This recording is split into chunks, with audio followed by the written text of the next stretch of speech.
Donc effectivement, maintenant, je me suis intéressé un petit peu par hasard d'ailleurs, aux planètes extrasolaires. Et en fait, quand on m'a invité à venir ici, j'ai dit il y a deux sujets en ce moment qui peuvent être intéressants. Bon, il y a Titan. Moi, ça me passionne toujours, Titan, parce que je travaille quand même 50% de mon temps sur ce satellite de Saturne. Mais du coup, Titan, j'en parlerai ce soir.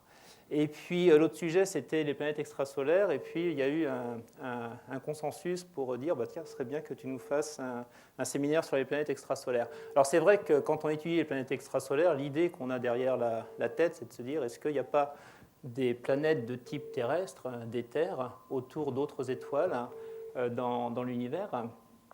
Et finalement, ce séminaire, il tombe très très bien. Je pense que vous avez tous entendu parler de Kepler, de la mission Kepler, et du fait que Kepler vient de trouver à peu près 1200 candidats exoplanètes. Donc dans le système solaire, on a, je veux dire, 8 planètes, on a 4 terrestres, 4 qui sont des planètes géantes. On a aussi des planètes naines maintenant. Mais maintenant, avec Kepler, on se retrouve avec 1200 candidats. Alors, c'est des candidats, elles n'ont pas toutes été confirmées comme planètes, mais ceci dit, sur celles qu'ils ont regardées, ils ont quand même 80% de confirmation. Donc ça veut dire qu'a priori, il y aurait 1 millier de planètes qui ont été trouvées. Donc finalement, ce séminaire, il est très très bien, sauf qu'il a fallu que je me renseigne un petit peu plus sur ce qui avait été trouvé par Kepler, et donc je vais essayer de vous faire un petit peu un résumé sur ces planètes extrasolaires. Alors, qu'est-ce qu'on trouve comme planète? En fait, on a très peu de données sur ces planètes extrasolaires.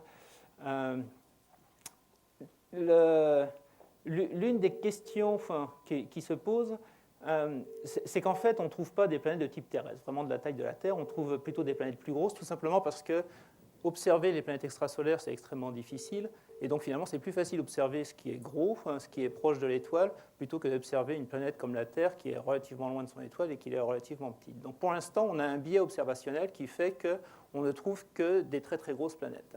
Mais vous allez voir dans ce que je vais raconter par la suite, c'est que ces très, très grosses planètes, on les trouve aussi très, très près de leur étoile. Et donc, ça veut dire que ce n'est pas dans ces systèmes-là qu'on va aller trouver une planète terrestre qui est située à une unité astronomique de l'étoile. Donc, il va falloir aller regarder d'autres étoiles pour pouvoir trouver des planètes qui soient vraiment de type terrestre, qui soient suffisamment loin de leur étoile, avec des planètes géantes qui soient très éloignées à plusieurs unités astronomiques de l'étoile. Donc, qu'est-ce qu'on a comme type de planète? On peut penser à des planètes très riches en fer, comme Mercure, qui pourrait être beaucoup plus grosse que Mercure, avec très très peu de silicate. Des planètes évidemment de type terrestre, avec la Terre est bien connue avec son noyau de fer, avec son manteau de silicate, sa croûte et puis l'enveloppe externe d'eau. Des planètes de type on les appelle des super Ganymèdes. Alors pourquoi on les appelle les super Ganymèdes? Parce que Ganymède, c'est le satellite de glace le plus gros dans le système solaire. Donc on imagine des planètes qui seraient composées à 50% de silicate et à 50% d'H2O.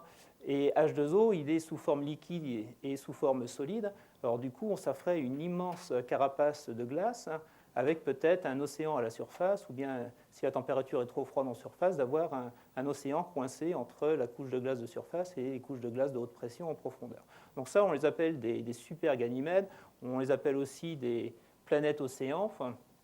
Moi, j'aime pas trop les termes super Terre ces termes-là, ça ne veut pas dire que ça soit... c'est plutôt des planètes de type terrestre, mais beaucoup plus grosses. Ensuite, quand on continue, on trouve ce type de planète qui ressemblerait à Uranus et Neptune. Et finalement, quand je me suis plongé un petit peu dans la littérature sur ce qu'on savait de Uranus et Neptune, je me suis rendu compte qu'on ne savait pas grand-chose. Alors je pensais qu'on ne savait pas grand-chose je ne savais pas grand-chose parce qu'il n'y avait pas parce que je n'avais pas fait une recherche exhaustive sur Uranus et Neptune, mais en fait, je me suis rendu compte qu'il y avait très très peu de données. En fait, il n'y a que Voyager qui est passé près d'Uranus et de Neptune, et finalement, on connaît très très mal la structure interne, et les modèles de structure interne de Uranus et Neptune, ils sont très très mal contraints par les observations, et même au niveau théorique. Par exemple, on a des données sur le champ de gravité de Uranus et Neptune, on n'arrive pas à coller un modèle de structure d'atmosphère qui permette de reproduire les données gravimétriques. Donc là, on aura des planètes de type Uranus-Neptune, et puis après, vous avez des planètes type Jupiter et beaucoup plus grosses que Jupiter. Donc on a en gros toute cette gamme de planètes, et sans doute d'autres, parce que je suis sûr que notre imagination n'est pas suffisamment riche pour exactement prédire ce qu'on risque de découvrir autour d'autres étoiles qui existent autour de ces étoiles. Alors, l'année dernière, il y avait une école qui avait été organisée à l'université de Santa Barbara sur les planètes extrasolaires. Ils ont un centre et chaque année, ils organisent pendant 3-4 mois une école où se rassemblent un certain nombre de personnes. Et donc, pendant cette école, on discutait quelles sont les questions que l'on se pose sur les exoplanètes. Et en fait, je me suis rendu compte qu'il y avait beaucoup de questions qui se rapportaient à la Terre. Et l'une des premières questions est: est-ce qu'on sait faire la différence entre une planète de type terrestre qui serait à peu près 5 fois la masse de la Terre, et puis finalement une planète qui serait comme Uranus et Neptune, mais un peu plus petit que Uranus et Neptune, qui font environ entre 10 et 15 fois la masse de la Terre. Et donc, peut-on faire la différence? C'est un petit peu ça que je vais aborder aujourd'hui. Alors, il y avait des questions aussi sur les équations d'état que l'on utilise pour fabriquer les modèles de planètes, les questions sur les relations entre le rayon et la masse, et puis il y avait d'autres questions qui avaient plus attrait aux très très grandes planètes sur lesquelles je ne vais pas aborder. Puis il y a une question qui est assez importante finalement, maintenant qu'on trouve toutes ces grosses planètes autour, très très proches de leur étoile. Qu'en est-il de l'évaporation atmosphérique? Comment est-ce que finalement l'atmosphère d'hydrogène et d'hélium peut rester alors que ces planètes sont très très proches, que les températures de surface sont énormes? Et évidemment, une question qui intéresse les gens qui travaillent en astrobiologie, c'est la question d'habitabilité de ces planètes. Où est-ce qu'on peut trouver des planètes qui soient habitables? Donc voilà la liste des questions. Alors ce que je vais faire pendant ce séminaire, c'est d'une part, pendant une première partie, vous montrer les observations qu'on a, et puis ensuite, un petit peu plus théorique sur les équations d'état, sur comment est-ce qu'on peut faire des relations entre masse et rayon, et comment, du coup, on peut faire la différence entre des planètes de type terrestre et des planètes de type Uranus-Neptune. Alors, les méthodes de détection, j'ai simplement fait un transparent là-dessus. En fait, les premières planètes extraterrestres, en dehors du système solaire, les premières exoplanètes, on les a trouvées avec la méthode des vitesses radiales. En mesurant, en regardant la vitesse, comment variait la vitesse d'une étoile par effet Doppler, eh bien on a des courbes qui varient de façon périodique. Et pourquoi la vitesse varie? C'est parce qu'il y a une planète qui va faire en sorte qui va influencer donc, le déplacement aussi de l'étoile. Et donc, en regardant ces évolutions, eh bien, on peut en déduire en gros la masse de l'étoile. Alors, ce n'est pas tout à fait la masse, c'est la masse que multiplie le sinus de l'angle d'incidence, c'est le m sinus i, de la planète. La deuxième, alors c'est jusqu'à Kepler, la plupart des planètes extrasolaires qui avaient été trouvées, c'est par cette méthode-là. C'est en regardant l'étoile et en mesurant donc les variations, l'effet Doppler qui était associé au mouvement de l'étoile. Donc c'était ces techniques-là. Donc l'autre technique, c'est la méthode du transit. Vous avez une planète qui passe devant l'étoile. Donc du coup, la luminosité de l'étoile, vous voyez ici, varie. Quand la planète commence à passer devant l'étoile, la luminosité diminue. Et puis elle reste relativement faible, enfin plus faible, lorsque la planète passe devant l'étoile. Et puis quand la planète ressort, eh bien, la luminosité revient. Donc c'est ce qu'on appelle la courbe de lumière. Et là, vous avez un exemple. Alors je l'ai pris pas au hasard, j'ai pris celle de Corot. Hier, j'étais avec Sylvestre Maurice, on était au centre d'opération du CNES. Donc il y avait les gens de Corot qui étaient là aussi. Et donc vous voyez un exemple de la planète Corot 7b. Donc comment la planète passe devant l'étoile, ce que vous voyez, c'est que la luminosité de l'étoile varie. Vous voyez que là, vous avez une très très belle variation. Mais vous voyez aussi que cette variation est très très faible, puisqu'elle correspond à 0,03% de la luminosité de l'étoile. Donc c'est vraiment très très faible. Alors, par cette méthode de transit, en fait, on va avoir accès au diamètre de la planète, au rayon de la planète. Donc vous voyez qu'entre les deux méthodes, cette méthode qui va vous donner la masse et cette méthode qui va vous donner le rayon, eh bien vous avez deux informations importantes sur les planètes. Mais vous devez avoir les deux. C'est-à-dire qu'une seule technique ne vous permet pas d'avoir l'information à la fois sur la masse et le rayon.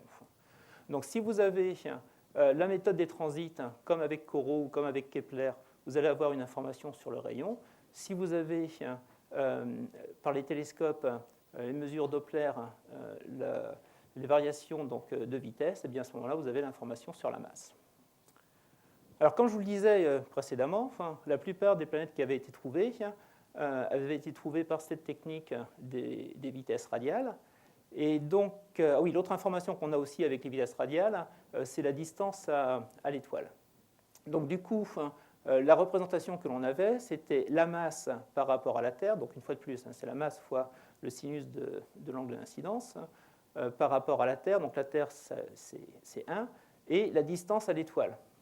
Et donc, vous voyez, donc, j'ai mis la Terre ici, parce que des fois, on oublie quand même de se remettre dans les unités du système solaire. Donc, j'ai mis la Terre qui était ici, et vous voyez toutes les étoiles qui avaient été trouvées. Alors, il y a deux types de symboles. Il y a le symbole bleu clair qui correspond aux étoiles pour lesquelles on n'a pas d'information sur le rayon, et puis vous avez le symbole en bleu foncé pour lesquels on a aussi l'information sur le rayon. Donc toutes les étoiles, toutes les planètes extrasolaires pour lesquelles on avait une information pour le rayon étaient des planètes extrêmement massives. Vous voyez que là, on est à 100 masses terrestres. Saturne, c'est 80 masses terrestres. Jupiter, ça va être 300 masses terrestres. Donc vous voyez qu'on est plutôt avec des planètes de type Jupiter-Saturne, très très proches de l'étoile. Vous voyez ici, c'est 0,1 unité astronomique. Donc toutes ces planètes sont très très proches de leur étoile. Il doit faire très très chaud à la surface. Et puis par contre, par vitesse radiale, on a une meilleure résolution. Donc on commence à avoir des planètes qui sont de masse plus faible. Là, vous voyez qu'on arrive à des planètes de type, tout ça à 10, là c'est la masse d'Uranus. Donc vous voyez, tout ça, c'est des masses qui sont inférieures à la masse d'Uranus. Et puis on commence à s'éloigner de l'étoile. On arrive à avoir des planètes qui sont quasiment à unité astronomique. Donc ça, en fait, ce diagramme-là, il datait de 2010. Et évidemment, il va être revu complètement avec les données Kepler. Alors, donc si jamais je reviens en arrière, ce qu'on va regarder maintenant, ce sont justement toutes ces planètes pour lesquelles on a l'information sur la masse et le rayon. Donc, quand vous regardez ces planètes, du coup, on peut représenter le rayon. Donc ici, on va de 0 à 20 rayons terrestres en fonction de la masse, donc toujours par rapport à la Terre. Donc là, on a une masse terrestre. Là, on a 10 000 masses terrestres. C'est une échelle logarithmique en masse. C'est une échelle linéaire en rayons. La courbe qui est représentée en rouge ici, c'est une courbe dont on reparlera un petit peu plus tard. C'est la courbe rayon-masse si jamais la planète était de type terrestre, c'est-à-dire composée simplement de silicates avec un noyau de fer. Donc, vous avez la Terre qui serait ici. Donc là, vous êtes à un rayon terrestre. Et vous voyez que finalement, il y avait deux planètes donc en 2010 qui avaient des masses qui n'étaient pas trop grandes et pour lesquelles on connaissait le rayon. C'était cette planète Corot 7b qui avait été donc découverte par Corot, qui est la croix rouge ici, et puis une autre planète qui avait été découverte par Charbonneau au début de l'année 2010, qui est GJ 1214b, je crois, enfin, si je me souviens bien de son numéro. Ici, vous avez Uranus et Neptune, une autre planète qui s'apparente à Uranus et Neptune. Donc c'est GJ 436b qui a été trouvé il y a quelques années. Et puis vous voyez que toutes les autres, là vous avez Saturne et Jupiter, vous voyez que toutes les autres planètes, elles sont plutôt regroupées autour de Jupiter. Donc les informations que l'on avait, c'était sur des planètes géantes de type Jupiter. Et une fois de plus, rappelez-vous le diagramme précédent, très très proche de l'étoile. Alors déjà, ça nous donne une information. Ça nous dit quand même que le système solaire, il a quelque chose de particulier. Et les modèles de Morbidelli, ce qu'on appelle le modèle de Nice, maintenant l'expliquent bien, avec cette planète géante, enfin ce système, ces deux planètes géantes, Jupiter et Saturne, qui sont restées loin de leur étoile, qui n'ont pas fini par migrer très très proche de l'étoile. Et apparemment, ça a l'air d'être quand même assez unique ou assez rare d'avoir des systèmes stellaires pour lesquels vous avez des planètes géantes qui se forment loin de l'étoile, parce que pour se former, il faut qu'elles soient relativement loin, mais ensuite, elles migrent très très rapidement et elles se retrouvent à 0,1, 0,2 unités astronomiques de l'étoile. Alors je vais vous parler de Corot, parce que je pense que quand même Corot, ça a été une très belle découverte. Donc là, vous avez l'étoile Corot. Quelque chose dont je parlerai aussi tout à l'heure. Sur les étoiles, on a une information qui est importante, qui est l'information sur la composition des étoiles. Donc je ne vais pas détailler la composition des étoiles, mais généralement, c'est relativement facile à obtenir par spectroscopie, c'est d'avoir cette information sur la composition stellaire. Donc l'étoile est caractérisée ici avec son type, l'étoile G8. Vous avez la masse par rapport à la masse solaire, donc c'est quasiment une étoile solaire, 0,93 masse solaire, un rayon qui est un petit peu plus petit que le Soleil. Une autre information qui est intéressante, c'est que cette étoile a un âge de 1 milliard d'années. Et finalement, en regardant les planètes extrasolaires, eh bien, on va aussi regarder des planètes qui sont à des niveaux d'évolution qui sont très très différents. Corot 7b, 1 milliard d'années. Je n'ai pas le nom en tête, mais il y a d'autres planètes qui sont rendues à 13 milliards d'années. La Terre, elle est à 4, le système solaire, c'est 4,5 milliards d'années. Donc on va aussi avoir des informations, des statistiques en fonction de l'âge de l'étoile, en fonction donc de son évolution. Donc voilà la courbe de transit que je vous ai déjà montrée. Il faut évidemment intégrer très très longtemps avant de pouvoir obtenir des variations de la luminosité de l'étoile qui soit si petite que ça. Et si on poursuit, donc là on a les informations sur Corot, un rayon par rapport au rayon terrestre qui était de 1,72, donc c'était la seule information qu'on avait, donc avec une incertitude de plus ou moins 0,13. Donc c'est la barre rouge que j'ai représentée, ça c'est la valeur 1,72 rayon terrestre, et puis ce qui est coloré en orange, eh bien c'est l'écart type sur cette valeur. Les différentes courbes que vous voyez ici, donc là vous retrouvez la courbe rouge dont je vous parlais tout à l'heure, ça serait une planète de type terrestre avec principalement des silicates et puis un noyau de fer. Et puis vous avez d'autres courbes. En fait, il y avait des études qui avaient été faites il y a déjà une vingtaine ou une trentaine d'années. Qu'est-ce que donnerait la relation masse-rayon pour une planète qui serait faite que de fer? Donc vous avez cette courbe ici. Donc vous voyez qu'évidemment, comme le fer est beaucoup plus dense que le silicium, que les silicates, eh bien pour une même masse, eh bien le rayon des silicates est plus important que le rayon du fer. Là, vous avez la relation masse-rayon si jamais la planète n'est faite que de glace. Ici, vous avez la relation masse-rayon si vous avez une planète qui n'est faite que de 75% d'hydrogène et de 25% d'hélium. Donc, et puis ici, vous avez Uranus, Neptune, et puis celle dont je vous ai parlé tout à l'heure, GJ, 486, je crois, enfin j'ai oublié le nom, mais ce n'est pas très, très important, qui est située entre cette courbe de glace pure et puis cette courbe ici où on n'a que de l'hydrogène et de l'hélium.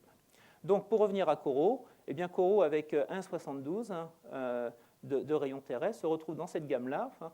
Et quand on a trouvé cette valeur, enfin je dis on, c'était l'équipe Corot, en fait, ils étaient venus nous voir, ils étaient venus me voir pour savoir ce qu'on pouvait dire sur ce qu'ils découvraient, et si on pouvait faire des modèles de structure interne de Corot avec simplement l'information sur le rayon. Je leur ai dit, vous savez, vous pouvez aller de n'importe quoi qui soit de la glace pure, même à la limite avec un peu d'hydrogène et d'hélium autour, jusqu'à du fer pur. Donc il fallait faire un suivi, il fallait qu'on ait l'information sur la vitesse radiale, ce qui a été fait. Du coup, il y a Arti Adzes qui a fait des observations de Corot 7b, et donc là vous avez la courbe de vitesse radiale de Corot 7b qui a permis donc d'en déduire la masse. Alors, ils ont trouvé une valeur de 6,77 plus ou moins 0,4, mais que, comme vous pouvez peut-être le voir ici, vous avez plusieurs courbes. Vous avez la courbe rouge qui montre des amplitudes qui sont plus faibles, vous avez une courbe bleue qui donne des amplitudes qui sont plus fortes, et donc ils avaient deux valeurs possibles suivant le type d'analyse qu'ils faisaient, qui étaient entre 6,7 et 7 masses terrestres. Donc si jamais on se met à 6,7 ou 7 masses terrestres, eh bien, vous voyez qu'on se retrouve ici quasiment sur la courbe des silicates. Donc, ils étaient particulièrement heureux de trouver cette valeur-là. Enfin, maintenant, je dois vous dire que c'est assez controversé. En particulier, les Américains n'ont pas du tout apprécié qu'un petit satellite européen, enfin français, même au départ, c'était le CNES, qui était à la base de Corot, même si après c'est devenu un peu plus européen, et bien que ça soit les premiers à trouver une planète de type terrestre.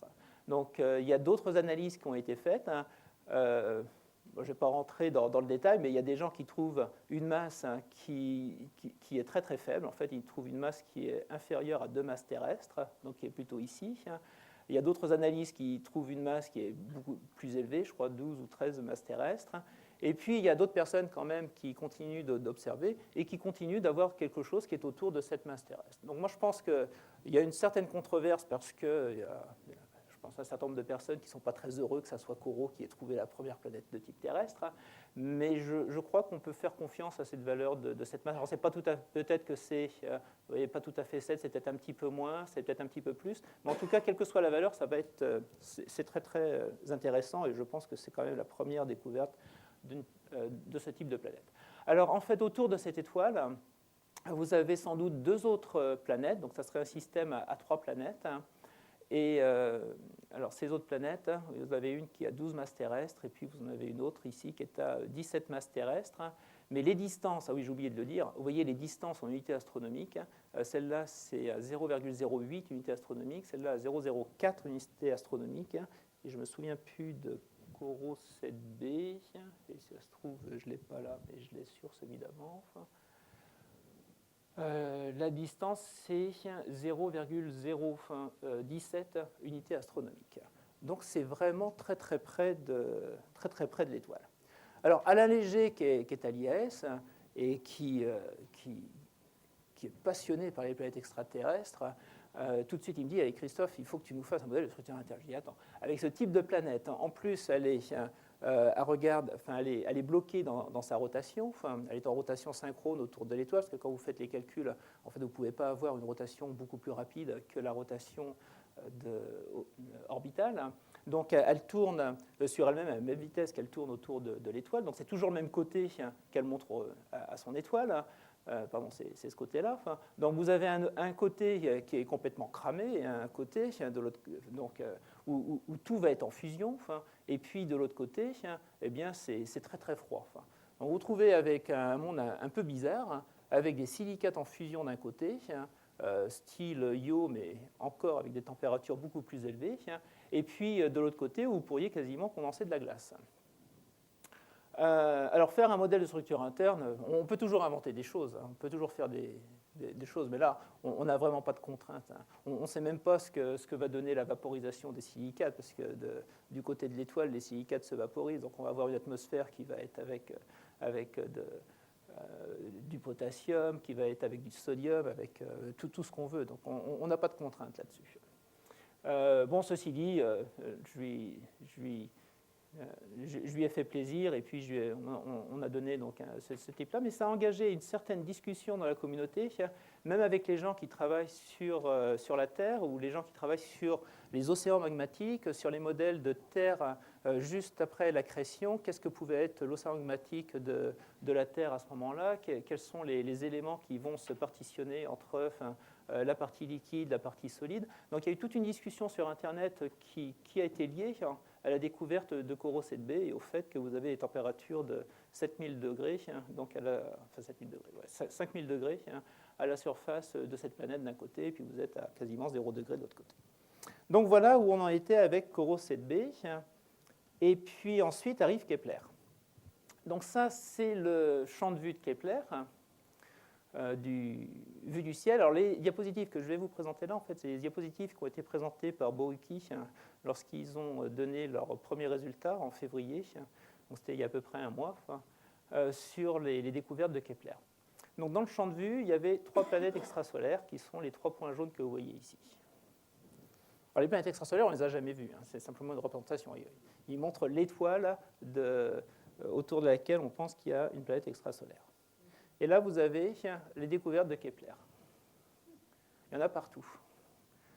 Donc le nombre de planètes extrasolaires, bien évidemment, a été a été multiplié. Je crois qu'on était à 300 ou 400 planètes extrasolaires, et eux, d'un seul coup, ils arrivent avec 1200 planètes extrasolaires. Jean Schneider, il s'est arraché les cheveux. Je ne sais pas si vous connaissez Jean Schneider, mais il maintient une base qui est superbe, une base de données à l'Observatoire de Paris. Vous avez une base de données sur les planètes extrasolaires, et il s'est retrouvé avec 1200 planètes extrasolaires. Il devait rentrer rapidement ces 1200 parce qu'il voulait être à jour, et donc il fallait mettre à jour l'annuaire des planètes extrasolaires. Donc voilà le nombre de planètes extrasolaires dans le champ de vue de Kepler, et c'est simplement le champ de vue de Kepler. Vous imaginez si on regardait tout le ciel, je crois que c'est 2 degrés du ciel 2 degrés par 2 degrés du ciel qui voit. Donc au niveau de la répartition, alors ce qu'ils ont avec Kepler, je vous rappelle, c'est le rayon, le diamètre de la planète. Donc du coup, ils vont faire une statistique sur le type de planète. Alors on prend ce qu'on connaît, donc on prend les planètes du système solaire. Donc vous avez ici la Terre. Alors bon, non, j'exagère. Là, ils ont pris la Terre. Là, ils ont imaginé une super Terre. Alors une super Terre, pour eux, c'est quelque chose qui est entre la Terre et là, vous reconnaissez Neptune, donc entre la Terre et Uranus-Neptune. Et puis ici, vous avez Jupiter, et puis là, vous avez les planètes qui sont beaucoup plus grosses que Jupiter. Donc, au niveau de planètes de type terrestre, en gros inférieur à 2 rayons terrestres, eh bien, vous en avez 68. Ensuite, des planètes qui sont entre type Uranus-Neptune, donc, si je ne dis pas de bêtises, ça va être 6 rayons terrestres. Donc là, vous voyez qu'il y a une population qui est énorme. Donc, quand j'avais proposé le séminaire sur faire la différence entre les planètes de type terrestre et les planètes de type Uranus-Neptune, je ne m'attendais pas à ce qu'ils trouvent autant de planètes de type Uranus-Neptune. Et manifestement, là, il y a une immense population. Je ne vais pas revenir là-dessus, mais je pense que c'est peut-être l'une des raisons pour lesquelles le Decadal Survey américain a placé un orbiteur de Neptune comme la 3e priorité des missions qui devraient être faites dans le futur. Alors le futur, c'est dans 10 ou 20 années. Entre les deux, donc ce qui pourrait être des super-Terres ou bien des mini-Neptunes, bien vous en avez à peu près 300. Et puis des planètes de type Jupiter, il y en a 165. Et des beaucoup plus grosses que Jupiter, vous en avez 19. Donc voilà un petit peu la répartition. Je pense que le point qui est important, c'est de voir que le nombre de planètes de type Uranus-Neptune, on ne sait pas si elles sont de type Uranus-Neptune, mais en tout cas qui sont dans le rayon Uranus-Neptune est très très important. Alors ensuite, on regarde aussi le type d'étoile autour de laquelle ces planètes orbitent. Et donc, vous avez... Alors là, on l'a représenté en fonction de la température de l'étoile. Donc, les températures des étoiles qui ont été observées vont de 4000 degrés jusqu'à 7000 degrés. Et donc, le Soleil est ici, ça va être 6600, je ne me souviens plus exactement de la valeur, j'aurais dû réviser quand on vient à Toulouse, mais bon, ça doit être quelque part par là. Et vous voyez qu'évidemment, ils ont regardé quand même un maximum d'étoiles qui sont de type solaire, et le nombre de planètes de la taille de Neptune, vous voyez qu'il y en a pas mal qui sont autour du Soleil. Mais une fois de plus, ce qu'on va voir aussi, c'est qu'elles sont très très proches de leur étoile. Donc vous avez ici les différentes classes qu'ils ont représentées avec la population, les températures. Alors pourquoi est-ce qu'ils font ça? Parce qu'ils ont derrière la tête la notion d'habitabilité. Et finalement, ils disent, c'est pas grave qu'on ait une planète qui soit très proche de l'étoile, il suffit que l'étoile ne soit pas très chaude.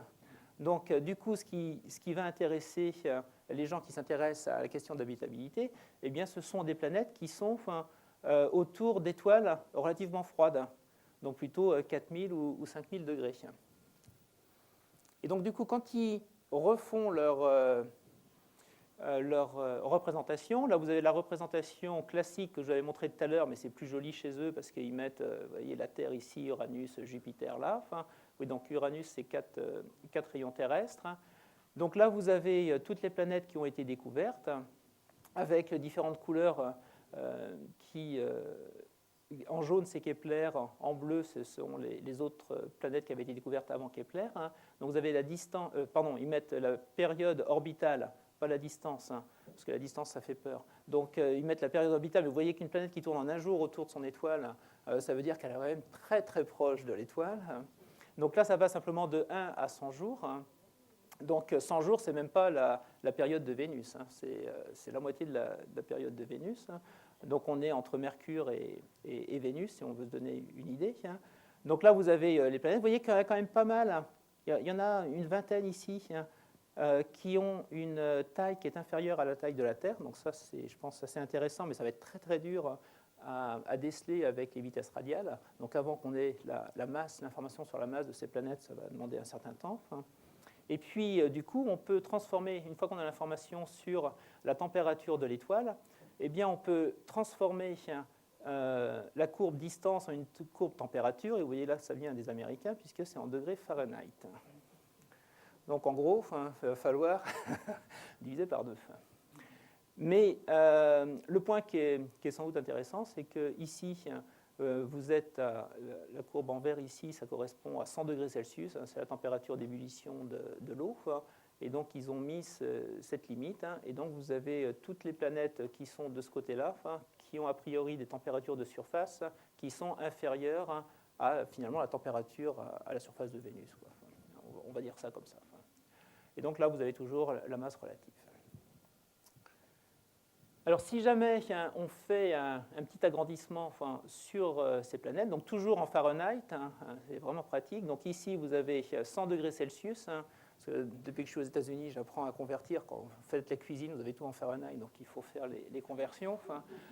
Et là, le moins 50, bon, dans le four, ça ne sert pas à grand-chose, mais c'est à peu près moins 50 degrés Celsius. Donc c'est à peu près, ça va de moins 50 degrés Celsius à plus 100 degrés Celsius, et c'est 32 qui est 0. Donc ici, vous avez 0 fois.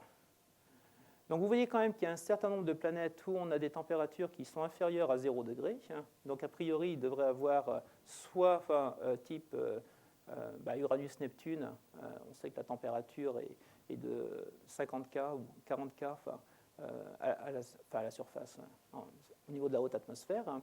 Donc vous avez des températures qui sont inférieures à 0 degré ici. Et puis très rapidement, on atteint quand même des températures qui sont très très élevées. Et vous avez un exemplaire ici, une seule planète, vous voyez, qui est à peu près de la masse de la Terre et qui a une température qui est de quelques dizaines de degrés Celsius. Donc voilà pour Kepler. Alors, autre découverte, c'est qu'il y a un système planétaire avec 6 planètes. C'est Kepler 11. Alors c'est un papier de Lissauer qui est sorti il y a un mois aussi. Donc, vous avez ici représenté le système solaire, donc le Soleil, Mercure et Vénus. Et là, vous avez le système de Kepler avec ces différentes planètes, ces 6 planètes qui orbitent autour de cette étoile. Et parmi ces planètes, en fait, vous avez des planètes qui ont des diamètres qui sont relativement faibles. Donc, quand j'ai vu ça, moi, j'ai remis ça dans mon petit diagramme que je vous ai présenté tout à l'heure pour voir où se situait Kepler. C'est quand même assez exceptionnel. On va peut-être passer là-dessus pour l'instant. Je vais simplement montrer le diagramme. Donc ici, on est en gros, ça serait le domaine intéressant pour les planètes de type terrestre, même si on pourrait en chercher qui font des masses inférieures à la masse de la Terre. Ici, on va de 1 masse terrestre à 100 masses terrestres. Donc Saturne, en fait, pourrait quand même être représenté quelque part par là. Les points rouges, ce sont les points Kepler. Donc tout ce qui n'est pas rouge, c'est ce qui avait été trouvé avant Kepler. Et les symboles bleus, ici c'est la Terre, et là vous avez Uranus et Neptune. Les deux losanges bleus, c'est Uranus et Neptune. Donc vous voyez qu'avant Kepler, on avait 1, 2, 3, 4 planètes pour lesquelles on connaissait la masse et le rayon dans ce domaine-là. Depuis Kepler, donc, on a toutes ces planètes pour lesquelles on connaît le rayon. Et puis, on fait le suivi depuis la Terre pour les vitesses radiales. Et donc, on a quelques-unes pour lesquelles on connaît les vitesses radiales. Et en particulier, ce système Kepler 11, pour lequel on a des planètes qui ont des masses qui sont relativement faibles. Donc, vous avez par exemple Kepler 11b, qui est situé ici. Alors, une fois de plus, oui, la courbe en bleu, c'est la courbe des silicates. La courbe en pointillé ici, c'est la courbe de glace pure, enfin entièreté ici. Et le pointillé, ça serait 50% de glace et 50% de silicates. Donc, ce que vous voyez, c'est que Kepler 11b n'a pas une masse qui tombe sur la courbe des silicates. Ça a une masse qui est plutôt ici, et évidemment, c'est plutôt une planète de type Uranus-Neptune plutôt que d'être une planète de type terrestre. 11F, alors c'est intéressant parce que c'est très très près de... Pardon, 11B est très très près de son étoile. Alors comment est-ce qu'on maintient, je vous parlais tout à l'heure de la question de l'érosion atmosphérique, est-ce que finalement c'est une planète qui avait une atmosphère qui était beaucoup plus importante et puis assez rapprochée de son étoile, a perdu une partie de son atmosphère et puis c'est le résidu que l'on observe actuellement. Je crois que les théoriciens sont en train de travailler là-dessus.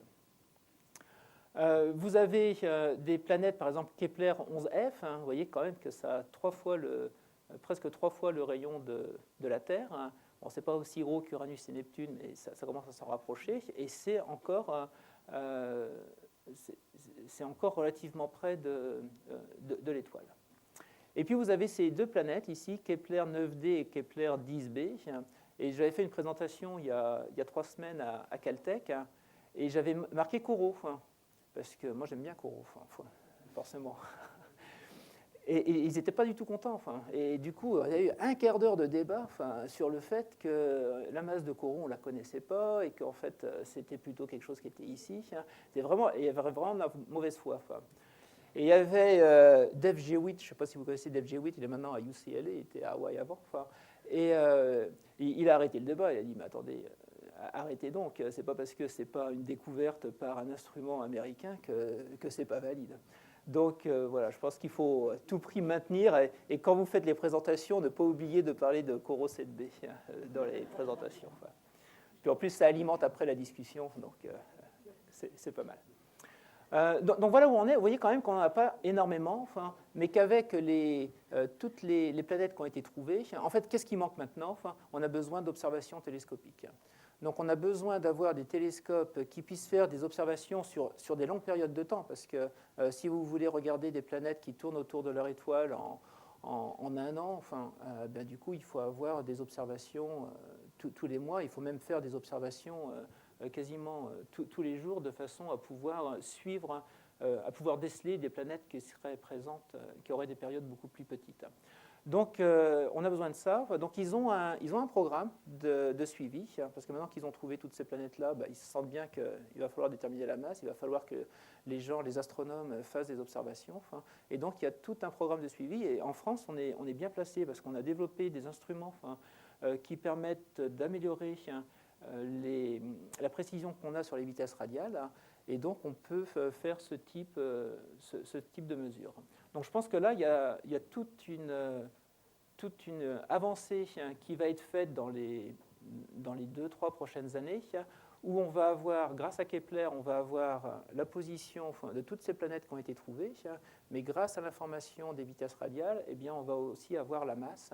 Et là, on va pouvoir commencer à faire des statistiques sur toutes ces planètes extrasolaires. Alors ça, c'est fin de la première partie. C'était sur les observations.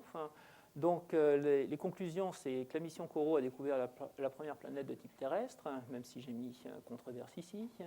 La mission Kepler fournit une statistique vraiment impressionnante. Quand on voit tout ce qu'ils ont découvert, Kepler, c'est magnifique comme mission spatiale. C'est une mission de type Discovery. En fait, c'est le programme d'exploration système solaire de la NASA qui a financé cette mission Kepler. Donc c'est une petite mission, une mission Discovery, c'est un télescope qui est mis en orbite autour de la Terre, mais quand on voit les résultats, c'est quand même un résultat qui est tout à fait magnifique. Au niveau du coût, d'ailleurs, ces deux missions sont quasiment du même coût, Corot et Kepler. Et puis, ce que je vous disais, c'est que maintenant, il y a tout un travail à faire pour la détermination des vitesses radiales et avoir l'information sur la masse. Alors, les questions qui se posent, pourquoi ces planètes qui sont proches de leur étoile ont toujours une atmosphère qui est riche en hydrogène et hélium? Je ne l'ai pas précisé ou reprécisé, mais c'est clair que dès que vous avez une planète dont le rayon devient trop important pour être constitué de silicate ou même de glace pure, eh bien, il faut à tout prix qu'il y ait de l'hydrogène et de l'hélium qui soient dans l'atmosphère. Sinon, on n'arrive pas à expliquer le rayon. Et parmi ces planètes donc, qui ont des masses, on va dire, inférieures à 10 masses terrestres ou 15 masses terrestres, eh bien, combien de planètes sont vraiment de type terrestre par rapport à des planètes qui seraient de type Uranus-Neptune? Donc, pour répondre à cette question, eh bien, on s'intéresse à la modélisation des relations entre masse et rayon, à la fois pour les planètes terrestres et pour les planètes de type Uranus et Neptune, et c'est ce que je voudrais vous montrer maintenant. Et je ne sais pas comment je suis au niveau temps. Il est quelle heure là? Ok. Ouais. Il va falloir que j'avise. Alors, comment est-ce qu'on fait pour les planètes terrestres?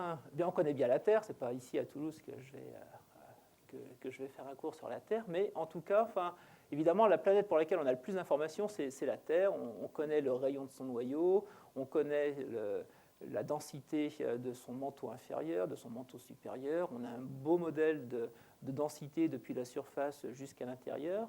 On a aussi des informations sur la composition, mais alors là, quand on regarde la composition, on se rend compte que finalement, c'est plus incertain, parce qu'on a bien quelques échantillons qui viennent du manteau, mais bon, on n'a pas la composition, par exemple, du noyau. On n'a pas d'échantillon du noyau terrestre, même si on a de bonnes idées sur ce que pourrait être le noyau terrestre. Alors, quand on regarde les différents types de composition, en fait, les éléments principaux, c'est l'oxygène, le fer, le silicium et le magnésium.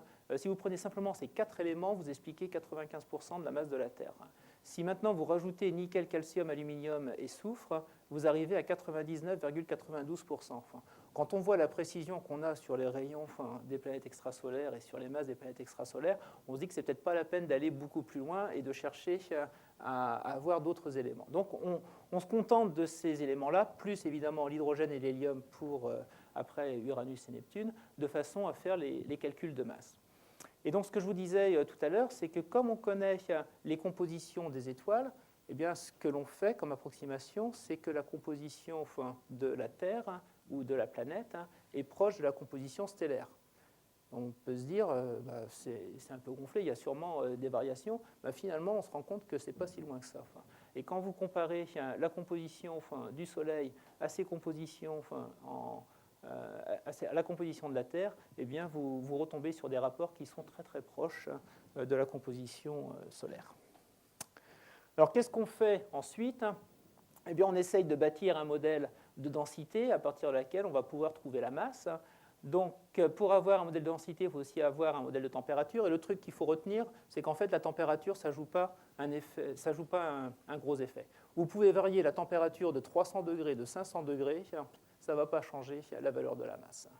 Donc, la température, vous prenez un profil adiabatique entre les couches thermiques, et puis vous avez des relations relativement simples sur les relations entre pression et température, qui dépendent en particulier de la densité. Vous avez besoin d'une équation d'état qui vous permet de lier la densité à la pression et à la température. Une fois que vous avez ça, eh bien, vous pouvez résoudre votre problème. Je passe là-dessus.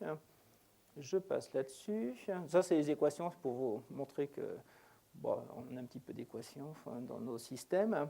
Et j'ai plutôt montré les résultats. En fait, il y a plusieurs types d'équations d'état. Donc, ce qu'on utilise très fréquemment en sciences de la Terre, c'est ce qu'on appelle les équations de Birch-Mingham jusqu'au 3e ordre. On peut aller jusqu'au 5e ordre aussi. Vous avez une autre approximation. La différence entre Mike-Rosen-Debye et puis Birch-Mingham, c'est qu'en fait, dans Birch-Mingham, vous avez une relation entre la densité, pression et température, alors que dans l'autre, eh bien, on peut découpler. On dit que la pression, c'est une pression qui est liée à la densité des atomes, et ensuite vous rajoutez une contribution thermique, alors que dans la première, vous mélangez les deux. Donc celle-là, elle est utilisée pour les couches liquides terrestres, donc le noyau, et puis pour le manteau supérieur. Et là, vous avez, ça c'est utilisé pour le manteau inférieur. Et puis vous avez une autre approche, l'approche de Fermi-Dirac. En fait, vous prenez simplement les atomes et vous dites que votre système, eh bien, c'est simplement des atomes qui sont les uns à côté des autres, et vous calculez la densité à partir de ce moment-là. Et puis il y en a une autre qui est plutôt une équation logarithmique, qui est l'équation de Vinet.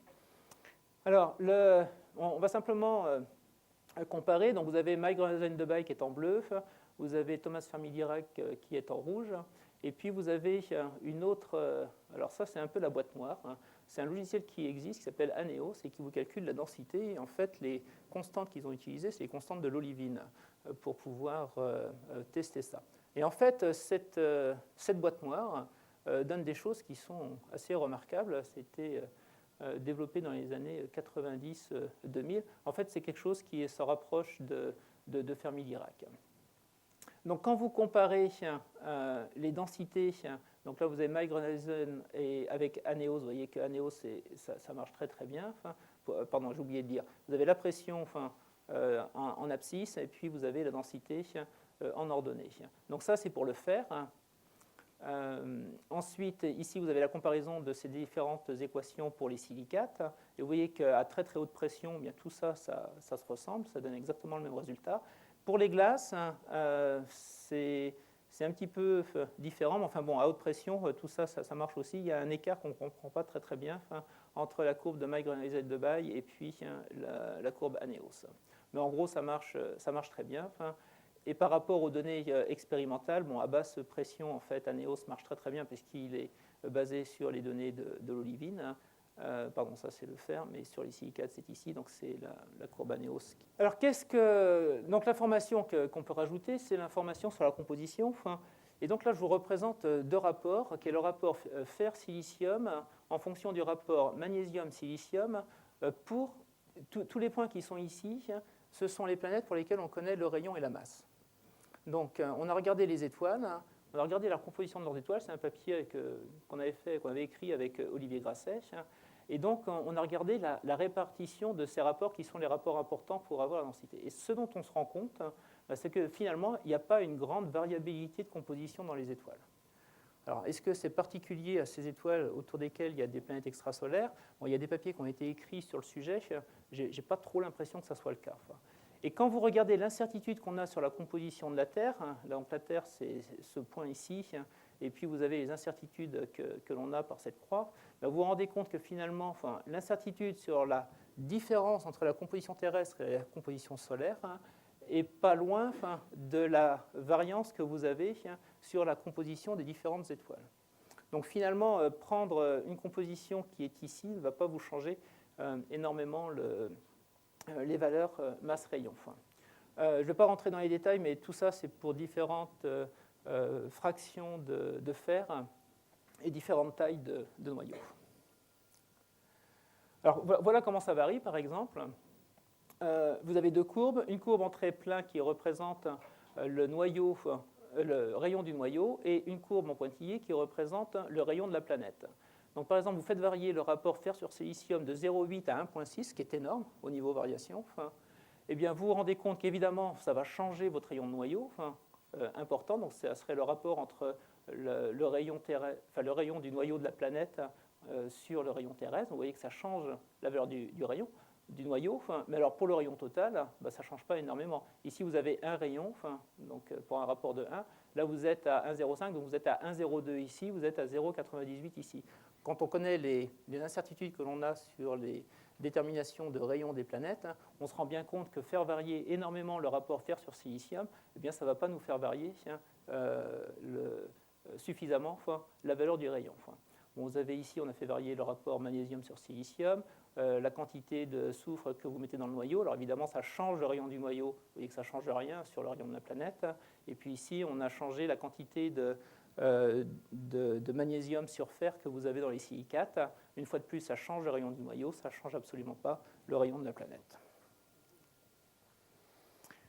Ça, c'était pour s'intéresser aux planètes extrasolaires. Et comme j'ai envie de terminer sur Uranus-Neptune, ça, c'est simplement pour vous montrer que quand vous appliquez ce type de modèle à la Terre, ça marche très très bien.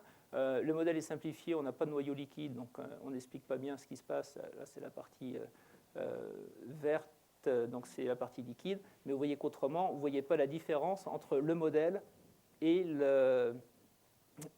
en vert, le PREM. Vous ne voyez pas, la courbe verte, elle est cachée par la courbe rouge. Il y a un très très bon accord entre les deux. Donc ça, c'est la densité, la masse volumique, et ici, vous avez la pression. Alors oui, ça c'est pour le système solaire, donc ça marche bien aussi.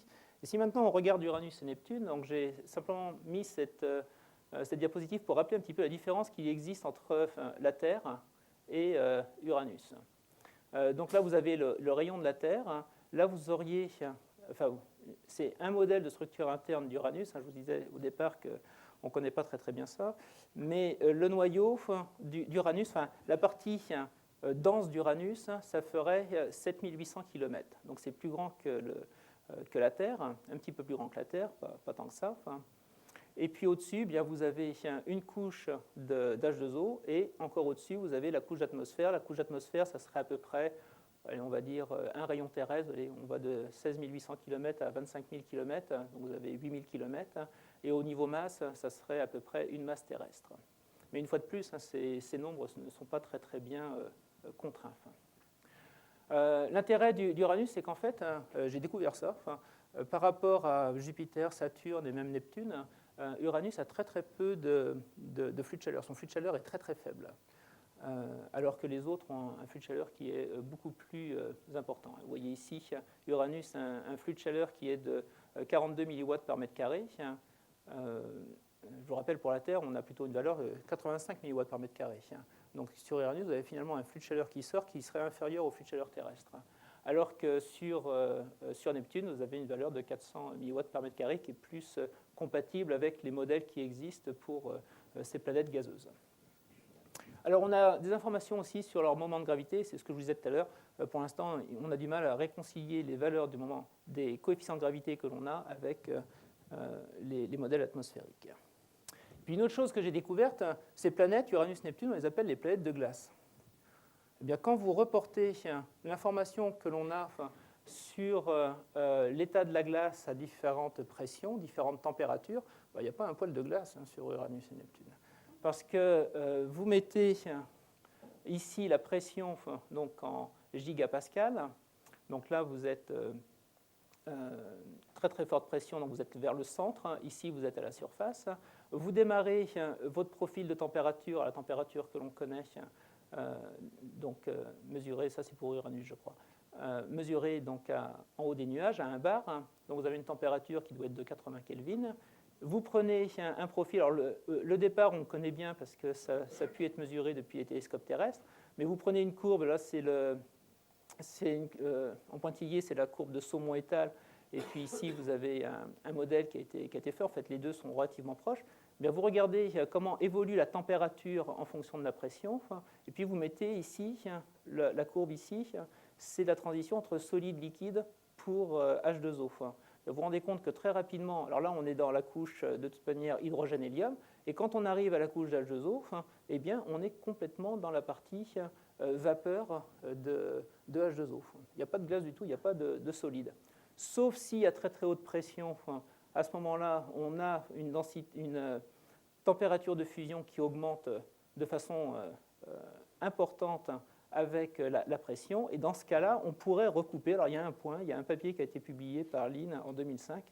Mais là, c'est pareil. Apparemment, des nouvelles données ne semblent pas conforter cette hypothèse. On aurait peut-être, mais on est juste à la limite avec la partie rocheuse, on aurait peut-être de la glace de très haute pression à ces profondeurs. Mais sinon, la grande majorité, c'est quand même de la vapeur d'eau.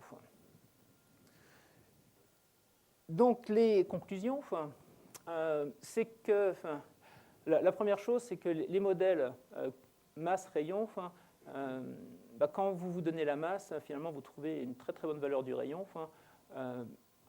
Quand je dis très bonne, c'est-à-dire qu'on retrouve par rapport à ce qu'on connaît de l'ordre de 1%, 2%. La quantité d'eau qui est présente, c'est un paramètre qui fait varier évidemment la valeur du rayon. En gros, si vous avez un rayon qui est 26% plus grand que le rayon terrestre, eh bien, ça veut dire que vous avez à peu près 50% en masse de glace.